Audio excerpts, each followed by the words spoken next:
Assalamualaikum warahmatullahi wabarakatuh. Selamat datang di channel Yuk Belajar Yuk Pahami. Pada kesempatan kali ini saya akan membahas tentang bersekolah di Yaman. Sebelum itu, perkenalkan, nama saya Muhammad Farel Fadilah, seorang mahasiswa dari Universitas Ar-Rayyan, Jamiatul Ar-Rayyan, Ar-Rayyan University di Yaman, Provinsi Hadramaut, Kota Mukalla. Nama daerahnya Fuah atau lebih tepat Insyaat. Nah, sebelum itu juga disclaimer dahulu bahwa informasi yang saya berikan itu ialah berdasarkan pengalaman saya selama 3 tahun bersekolah di Yaman. Dan sekarang ini lagi liburan dan tidak ada niatan untuk menyinggung pihak manapun. Sebelum antum bersekolah di Yaman, hal pertama yang harus antum ketahui ialah apa sih keunggulan Yaman? Yaman sangat dikenal akan pembelajaran fikih Syafi'inya. Artinya, jikalau antum ingin menjadi pendakwah di Indonesia ataupun di negara-negara yang bermazhab Syafi'i, antum sangat cocok untuk bersekolah menuntut ilmu di Yaman. Tapi jikalau antum misalnya mau menghafal Al-Quran ataupun mengambil sanad, qiraah dan lain sebagainya, Yaman juga ada hal tersebut. Pertanyaan kedua, apakah ada beasiswa dari pemerintah? Nah, untuk hal tersebut yang saya dapati, informasi yang saya miliki ialah pemerintah tidak menyediakan beasiswa untuk ke Yaman. Akan tetapi bukan berarti tidak ada beasiswa.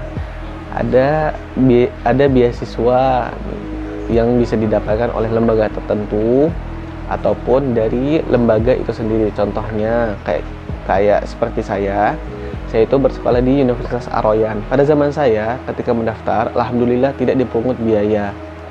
Jadi selama berkuliah di situ tidak ada biaya biaya bulanan dan biaya lainnya lah. Kecuali di luar administrasi, perpanjangan visa dan juga seperti buku mata kuliah untuk perkuliahan tersebut. Kemudian pertanyaan ketiga, bagaimana sih cara mendaftar di Yaman?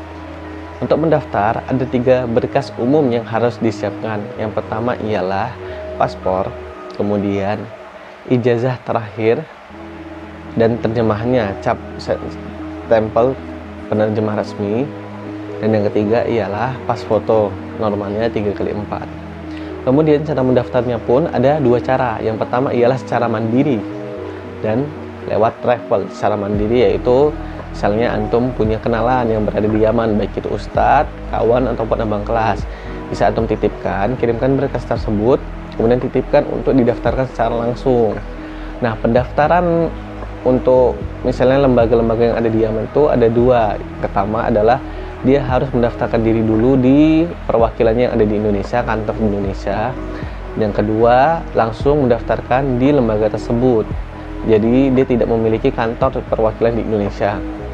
Atau yang kedua ialah lewat travel. Kadangkala ada travel yang menyediakan jasa pendaftaran lembaga. Nah, antum bisa tuh titip ke sana, nanti bayar ke travel tersebut. Pertanyaan keempat, apakah ada kesempatan bagi mahasiswi yang ingin bersekolah di Yaman? Jawabannya tentu saja ada. Tapi perlu digarisbawahi bahwasanya perempuan atau mahasiswi yang ingin bersekolah di Yaman memiliki aturannya sendiri, seperti tinggal di asrama khusus perempuan dan juga tidak boleh tinggal di luar asrama, selain asrama, kecuali memang yang sudah berkeluarga. Kenapa? Karena di Yaman sendiri pun alhamdulillah Yaman tuh masih terjaga dan juga meninggikan derajat perempuan. Seperti contoh, misalnya mau naik bis, itu nggak boleh tuh duduk samping perempuan tuh, dipisah depannya atau belakangnya. Karena begitulah, karena hal itu bisa menjadi aib, suatu yang tidak mengenakan di mata mereka. Karena lingkungannya mereka pun seperti itu, meninggikan derajat perempuan. Pertanyaan kelima, pertanyaan terakhir, bagaimana sih sistem pembelajaran yang ada di Yaman? Sistem pembelajaran di Yaman tuh terbagi menjadi 3. Yang pertama ialah kuliah, seperti kuliah di Indonesia pada umumnya. Dan kuliah tersebut dia memiliki dua macam, dua versi, dua kategori. Yang pertama ialah mulazamah, masuk ke kelas. Yang kedua adalah intisab. Intisab ini dia kuliah online dan cuma masuk ketika ujian berlangsung. Dan alhamdulillah di Yaman ini berkuliah bisa dibilang cukup simpel. Artinya ketika untuk S1-nya ya, karena S2-nya saya kurang tahu. S1-nya kita seperti kuliah pada umumnya, tapi kita tidak ada makalah dan tetap ada skripsi di tahun terakhir. Kemudian sistem pembelajaran kedua ialah asrama. Asrama itu seperti pondok di Indonesia pada umumnya. Kita tinggal di sana. Kalau di Yaman kita tinggal di sana juga sama dengan orang-orang lokal dan juga dengan mungkin dari kawan-kawan yang dari negeri yang lain. Kalau di saya sendiri kan, saya itu walaupun bersekolah di Universitas Ar-Rayyan, saya juga seakannya tinggalnya itu di asrama di Ma'had Ibnu Abbas. Yang dimana situ juga berbagai macam, dari bukan cuma orang Yaman, ada orang Somalia, Ethiopia, ada orang Malaysia, dan ya seperti itulah. Dan juga asrama pun, tiap asrama peraturan ini berbeda-beda.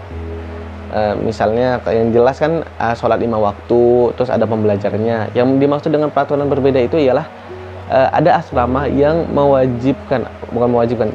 yang melarang untuk para tulabnya, para penuntut ilmunya, para santrinya untuk berkuliah secara mulazamah atau secara masuk kelas.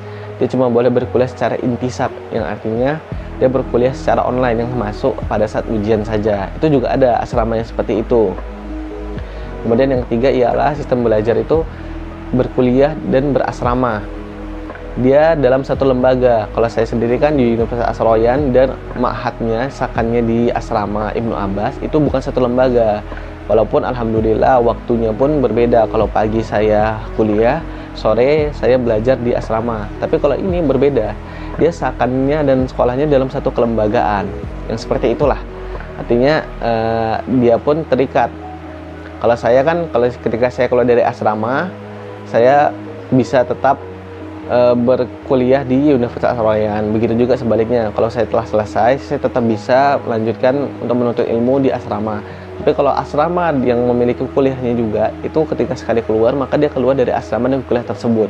Dia dalam satu kesatuan, gitu. Nah, itu aja kawan-kawan untuk pembahasan terkait belajar di Yaman. Semoga Allah Subhanahu wa Ta'ala tetap memudahkan kita untuk menuntut ilmu di tempat yang terbaik. Dan juga saya memberikan saran kepada kawan-kawan yang memang ingin berangkat ke Yaman melalui travel.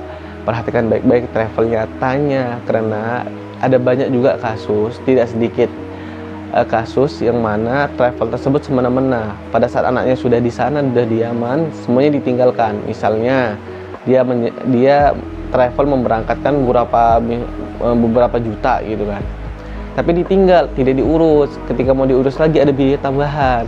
Kemudian ada juga travel yang menjanjikan akan mendaftarkan ke sebuah perkuliahan, tapi rupanya dia tidak tahu bagaimana cara mendaftar di perkuliahan tersebut.